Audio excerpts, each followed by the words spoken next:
자, 지금 저희가 비판 이론을 하고 있습니다. 그래서 비판 이론을 하다 보니까 마르크스 공산주의하고 스탈린식의 공산주의가 이렇게 좀 겹쳐져 있더라고요. 그래서 일단 간단하게 마르크스 공산주의 이론을 먼저 하고 왜 비판 이론이 나왔는지를 이게 계속 참여하지 못하신 분들도 계시고 빠지신 분들도 계셔서 그렇게 잠깐 정리를 한 다음에 이제 오늘 그람시를 좀 하도록 하겠습니다. 자, 마르크스가 공산주의 이론이 나오게 된 배경은 자본주의를 비판하기 위해서였죠. 자본주의가 이제 무슨 문제가 있었냐면 소수의 자본가들이 이게 이제 자본가는 돈과 자본이 있어야 되는 거잖아요. 근데 그 많은 자본을 갖기가 쉽지 않으니 소수죠. 소수의 자본가가 자본을 가지고 이제 공장을 지어서 이제 노동자를 고용을 하죠. 이제 노동자가 다수고요. 프롤레타리아라고 합니다. 그래서 고용을 해서 무엇을 만들어내요? 물건을 만들어내요. 상품. 근데 자본주의 이전에 과거에는 사람이 자기가 필요한 물건을 모두 다 만들어냈단 말이에요. 그래서 뭐 집도 짓고 뭐 땔감도 본인이 다 만들고 뭐 옷도 지어 입고 다 했었어요. 농사도 짓고. 그러니까 자급자족하고 살았는데 자본주의 시대에 오면서는 자본을 가진 자본가들이 본인이 가장 잘 만들 수 있는 것을 대량 생산하고 그것을 생산해서 그것을 팔고 돈으로 바꾸어서 노동자들에게 월급을 주고 또 자본을 투자해서 더 많은 이익을 창출하는 그런 구조가 됐습니다. 그래서 노동자들은 월급을 받고 일을 하는데 자기가 만든 그 물건, 상품을 자기가 지배할 수 없어요. 왜? 자기는 그냥 고용된 사람이고 이 상품은 팔려 나가서 돈으로 바뀝니다. 그런데 그 상품이 돈으로 바뀌고 나서는 오히려 이 노동자를 지배를 하는 거예요. 그러면서 노동자가 사실은 사람으로서 개개인의 인격체인데 오히려 노동자는 물화되었습니다. 물건 취급을 당해요. 그러면서 이 사람은 월급 얼마짜리로 고용하고 그러니까 사람을 지금도 마찬가지죠. 직장에서 사람을 뭐 신입으로 채용을 하든 경력직으로 채용하든 그 사람과 연봉 협상을 할 때는 그 사람의 가치를 가지고 연봉 협상을 하죠. 그 당신은 뭐 연봉 1억짜리야. 당신은 5천만 원짜리. 이런 식으로 하면서 사람을 물화시켰어요. 돈의 가치로 평가를 하고 오히려 사람이 만들어낸 상품이 사람의 그 어떤 가치를 평가하는 물신화가 됐습니다. 물건이 신이 되었다는 거죠. 그러면서 대다수의 노동자인 사람들은 자기가 만든 상품에서도 소외되고 또 어떠한 뭐 소수의 자본가가 모든 걸 그러니까 뭐 정치, 뭐 경제, 문화, 예술 모든 면에서 돈이 있는 사람들이 모든 걸 다 독점하고 노동자들은 거기서 다 소외되는 그냥 일하는 기계밖에 안 되는 그런 이제 병폐가 자본주의의 병폐잖아요. 자, 여기까지는 다 아시겠죠? 이제 마르크스가 사람이 사람으로서 인정을 받아야지 소수의 자본가가 다 독점하는 세상은 그거는 아니다. 그러면서 이제 마르크스가 이제 혁명을 외치는 거죠. 어떻게 일단 다수의 그 노동자 이제 프롤레타리아라고 하는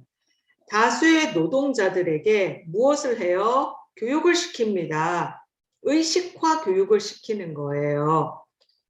의식화 교육을 시켜서 자, 이렇게 있어서는 안 된다. 그러면서 우리가 혁명을 통해서 뒤집어 엎어야 된다. 그래서 아래의 혁명이 일어납니다. 그래서 노동자가 이제 있고 그다음에 여기가 이제 하부 구조죠. 하부 구조에서 경제 부분이죠. 경제 물질 부분에서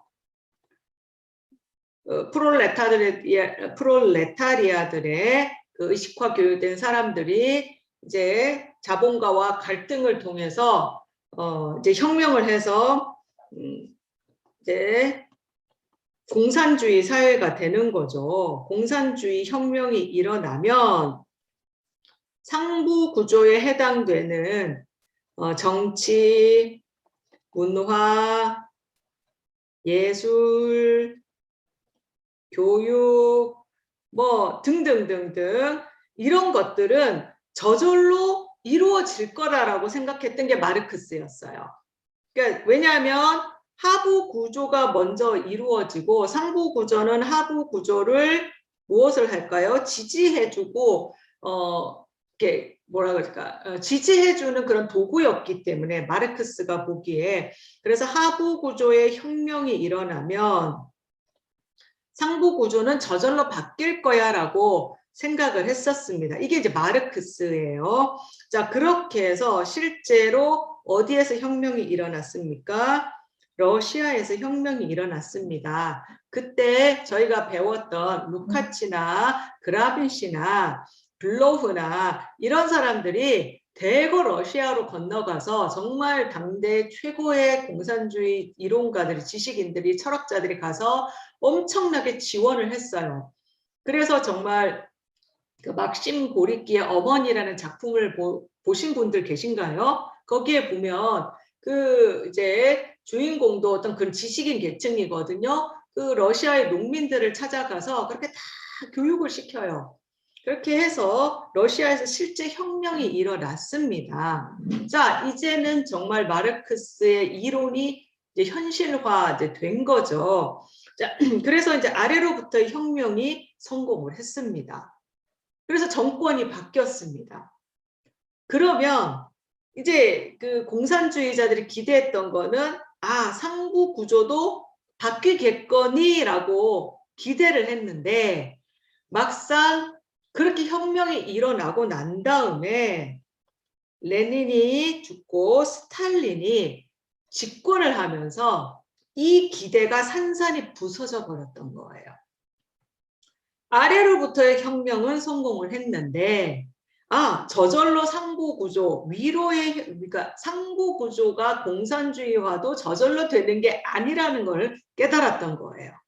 그리고 그렇게 했으면 러시아에서 혁명이 성공했으면 전 세계 자본주의가 다 무너지고 전 세계가 다 공산주의화가 될 거라고 기대를 했는데 아니네? 왜 자본주의가 안 무너지고 오히려 공산주의가 문제가 생기지?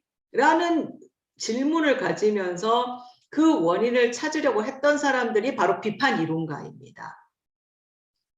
자, 마르크스가 얘기했던 공산주의는 뭐냐면요. 함께 혁명에 함께 의식화 교육을 받고 함께 혁명에 참여해서 함께 더불어 잘 살자. 다 함께 같이 가자. 그게 원래 마르크스가 얘기했던 공산주의였어요. 자, 그런데 스탈린이 집권하면서부터는 함께 하자가 아니었습니다. 바뀌었어요. 이 공산주의가 변질됐습니다. 변질된 공산주의인데 어떻게 바뀌었냐면 자본주의가 갖고 있던 그 문제를 그대로 갖고 있는 거예요. 소수의 스탈린을 비롯한 공산당 집권 세력이 그러니까 집권하고 있는 공산당이 다수의 그 대중, 그러니까 프롤레타리아들이죠. 대중에게 자기의 생각을 이제 강요하기 시작하고 이 소수가 모든 것을 독점을 합니다. 자본주의가 똑같이 사상도 독점을 하고요. 문화 예술도 독점을 하고요. 또 모든 교육, 정치 모든 것을 다 독점을 하고 이 다수의 대중들은 무엇을 하냐면 우리를 무조건 따라와. 안 따라오고 반대하는 사람들은 어떻게 하냐면 숙청을 해버린 거예요. 그래서 이 스탈린이 그래서 이제 아까 기계적인 교조적인 공산주의를 마르크스라고 생각을 하시는데 그게 아니라 스탈린식의 공산주의가 교조적이고 기계적인 공산주의가 돼버린 거예요. 지금 우리가 알고 있는 공산주의는 바로 지금 이런 공산주의예요. 스탈린식의 공산주의인 거죠. 그러니까 원래 공산주의, 마르크스가 얘기했던 공산주의가 아니고 변질된 공산주의가 지금은 어떻게 보면 우리가 알고 있는 공산주의라고 착각을 하고 있는 겁니다. 그러니까 다수의 대중은 소외되었습니다. 그리고 여전히 그 루카치나 비판 이론가들을 보기에 자본주의는 여전히 무너지지 않고 건재하고 있습니다. 그래서 이제 우리가 꿈꿨던 공산주의 사회는 이게 아닌데 왜 또 자본주의의 병폐, 자본주의의 문제가 왜 지금 그대로 또 드러나지? 아, 소수가 권력을 쥐면 이렇게 변질되는구나. 그러면서 공산주의 안에서 공산주의, 스탈린식의 공산주의를 가장 먼저 비판한 사람이 루카치고요. 그래서 비판 이론가들은 루카치도 그랬고, 그다음에 발터 벤야민도 그랬고요. 오늘 함께 하시는 그람시도 똑같이 아래로부터의 혁명은 이제 성공했다고 봅니다. 그래서 이 부분은 얘기를 아무도 안 해요. 그러면 어디를 얘기하냐? 바로 이 상부 구조, 형이 사각 부분에서 제대로 공산혁명이 이루어지지 못했다고 보는 거예요. 그래서 아래로부터의 혁명이 성공한 것처럼 위로부터의 혁명도 이제는 제대로 이루어져야 한다. 지금 스탈린식의 공산주의는 상부 구조는 자본주의와 똑같다. 소수가 모든 것을 독점하고 나머지 사람들을 다 소외시킨다. 그래서 우민화 정책이라 그러죠. 대중의 우민화. 이게 사실 자본주의가 썼던 방법인데 지금 스탈린도 이렇게 간다는 거예요. 그 자본주의가 뭐가 다르냐. 그래서 루카치는 이제 정치, 사상 부분에서 소수의 스탈린과 집권 공산당들만 그 공산주의 사상을 독점하고 나머지는 여기에 참여도 못하고 다 소외시키지 말고 모든 대중들이 이 공산혁명도 시대에 맞추어서 변화해 나갈 때 모든 사람들이 다 참여해서 하자. 이런 의미에서 어떻게 보면 민주주의가 그거잖아요. 모든 사람들이 다 참여하자. 이게 그리스식의 민주주의거든요. 그래서 그거를 지향하는 사람들이 비판 이론가예요.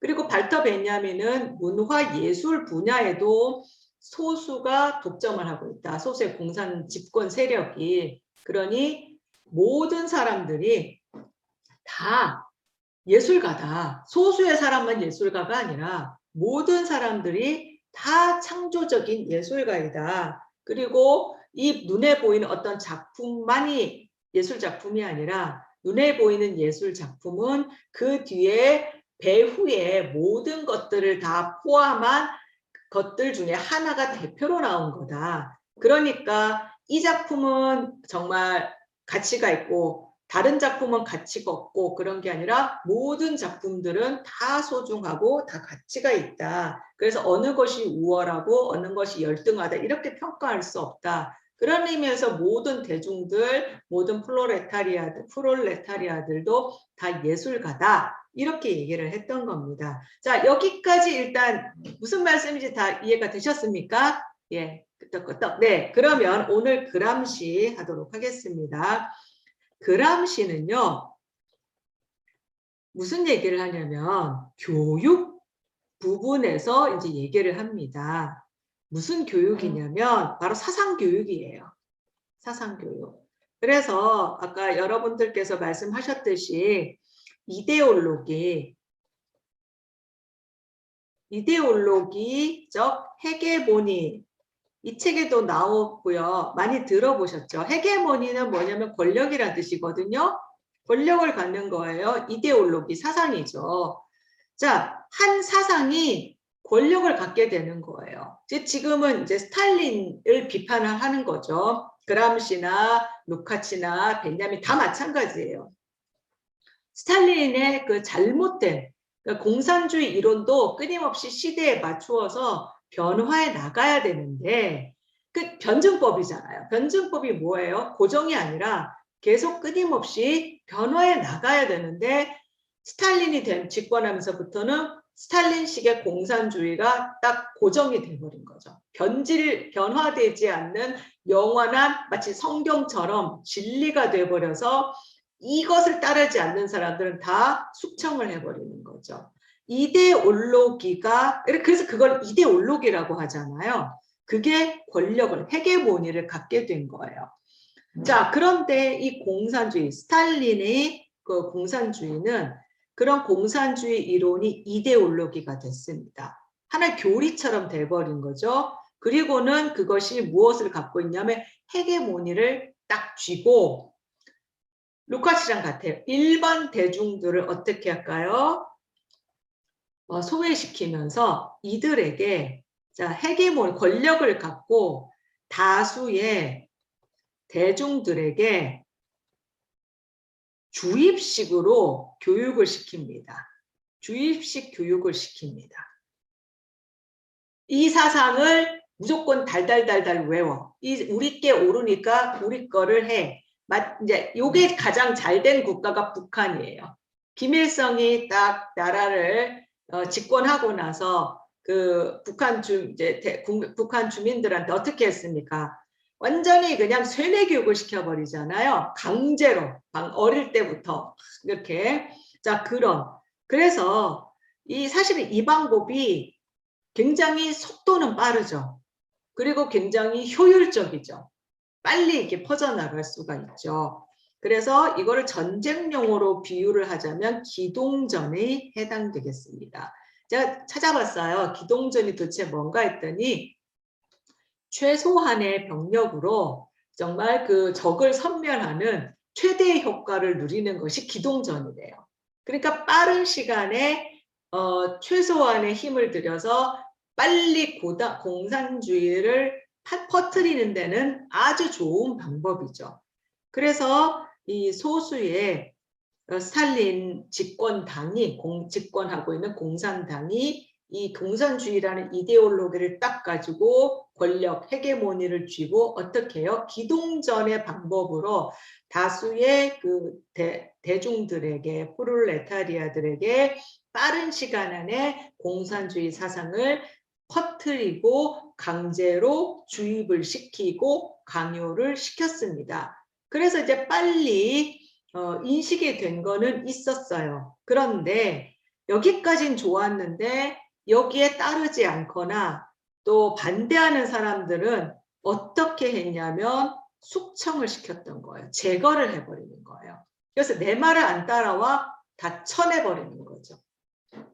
그러면서 겁을 주고 강압적인 방법으로 교육을 했다는 거예요. 기동전의 방법으로 교육을 했다. 누가?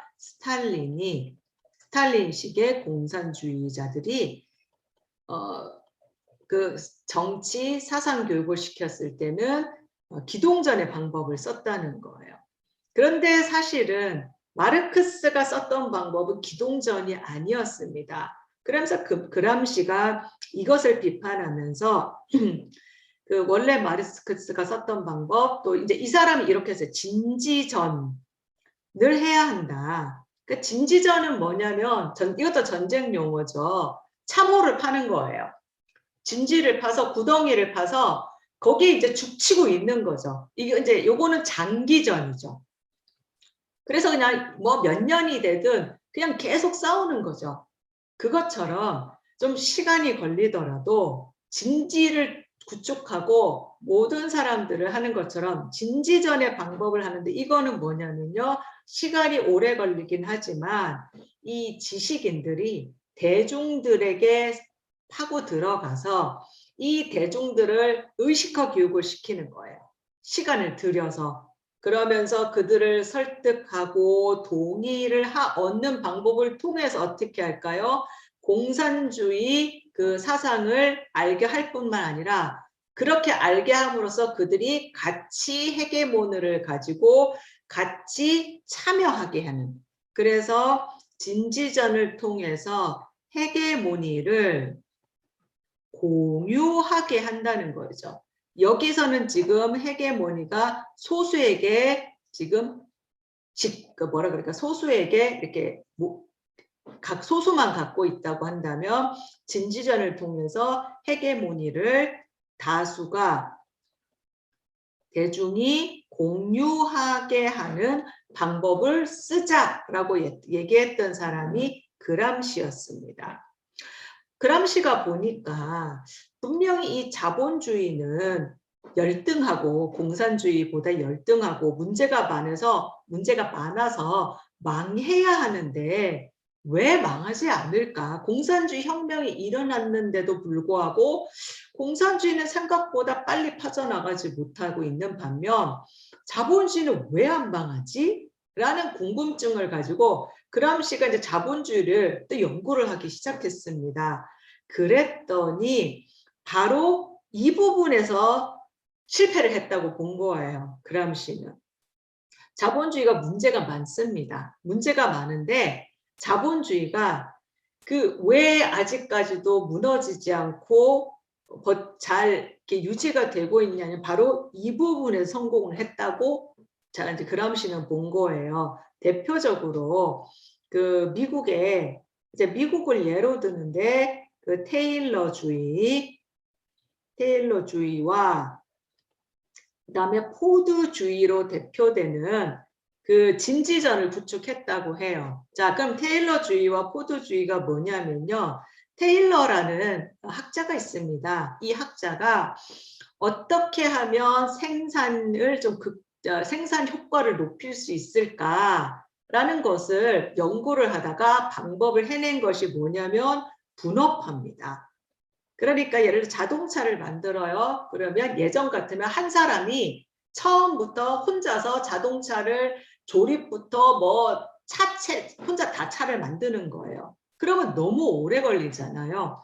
그러지 말고 한 사람은 바퀴만 조립하고 한 사람은 본네트만 만들고 한 사람은 상판만 얹고 이런 식으로 분업을 하는 거예요. 그런데 분업을 했더니 1시간에 한 대 만들던 게 1시간에 10대를 만들더라. 이렇게 같은 시간에 더 많은 상품을 만들어낼 수 있게 됐네 라는 것을 발견한 사람이 테일러였고요. 그래서 테일러주의가 나온 거고 포드주의는 이렇게 분업화를 좀 더 속도를 높이는 가장 좋은 방법은 뭐냐면 컨베이어 벨트 이렇게 쭉 지나가는 거 있잖아요. 그래서 컨베이어 벨트가 쭉 지나가면 이제 이렇게 분업화된 사람들이 한 줄로 딱 이렇게 늘어서서 이제 자기 순서가 오면 그거를 받아서 조립하고 또 받아서 조립하고 그러니까 속도가 1시간에 10개였는데 컨베이어 벨트를 딱 시도를 했더니 세상에 20개, 30개가 늘어나는 거예요. 자동차 만드는 개수가. 그래서 그렇게 해서 생산이 정말 같은 시간에 더 많은 생산이 되는데 이게 그러면 왜 진지전이냐면 이것을 시키면서 뭐라고 하느냐 사장님 학교에 그러니까 회사에서 교육도 시키지만 그것을 언론이나 그런 것들을 통해서 이제 공익 광고 이런 식으로 만드는 거예요.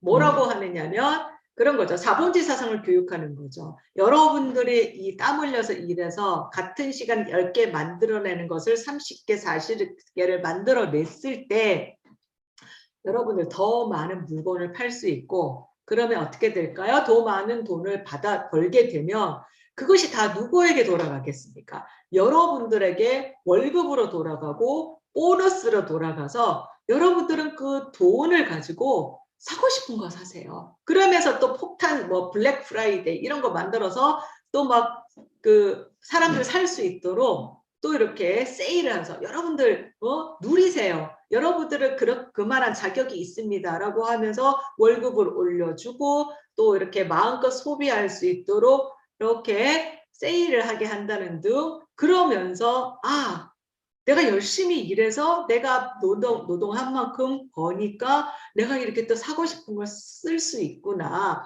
라면서 자연스럽게 자본주의 사상이 스며들었다는 거예요. 그러면서 이제 공산주의가 이렇게 막 아야 그러면 안 돼라고 해도 흔들리지 않게 됐다는 거죠. 그래서 자본주의를 대중들이 자연스럽게 받아들일 수 있도록 교육을 잘 시켰다.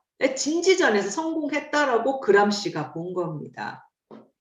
그래서 어떻게 해야 되느냐? 스탈린이 실패한 기동전의 방법이 아니라 스탈린식의 공산주의는 기동전이었던 거죠. 소수가 그냥 다수들에게 무조건 내 말 따라와 이러면서 그냥 강압적으로 교육시키는, 그래 빨리 퍼져나가긴 했지만 그것이 어떻게 보면 모든 대중들의 다수의 참여를 이끌어내지는 못했습니다. 그래서 시간이 좀 걸리더라도 대중들에게 스며들어서 한 사람 한 사람에게 그 헤게모니를 쥐어주고 설득하고 동의를 하면서 공산주의가 가야 되지 않겠느냐라고 했는데요. 사실 이 그람시가 얘기했던 이 진지전의 방법이 우리나라 7, 80년대에 그 대중화 교육 방법으로 실제로 많이 쓰였습니다.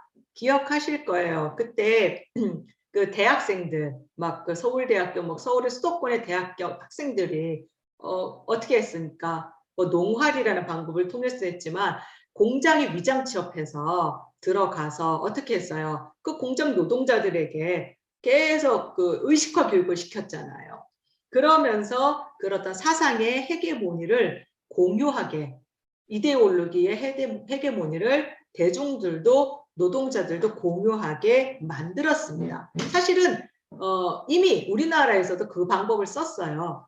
근데 우리나라는 왜 공산주의 혁명이 성공하지 못했냐면, 왜 이게 우리나라 전체에 그 공산주의 사상이 많이 퍼져나가지 못했냐면, 러시아에서처럼 하부 구조에서 혁명이 일어나지 못했거든요. 그렇기 때문에 이제 조금 퍼져나가다가 그냥 이제 지금은 멈춰서 있는 상태고, 이제 그때 의식화 교육을 받았던 분들이 이제 어떻게 보면 우리나라의 지금 어떤 진보 세력을 이제 대표하는 그런 이제 주축 세력들이 주축을 하시는 역할을 하는 분들이 이제 되었다고 보시면 되겠습니다. 그래서 이제 그람시는 하부 구조는 성공을 했으니 이 교육 부분에서도 소수가 그냥 무조건 내 말 따라와 하고 이끌어갈 것이 아니라 정말 다수에게 내려가서 들어가서 그 다수의 노동자들, 대중들에게 교육, 의식화 교육을 시키고 설득하고 동의를 얻어내서 그들에게 해계원리를 같이 쥐게 해주고 함께 상부 구조에서도 공산주의 혁명을 이루어 나가야 되지 않겠느냐. 그래야 진정으로 자본주의에서 이길 수 있다. 자본주의에서 뭐가 밀렸냐? 바로 이 대중화 교육에서 밀렸다라고 보고 있습니다. 자, 여기까지가 제가 그람시에 대한 정리 내용입니다.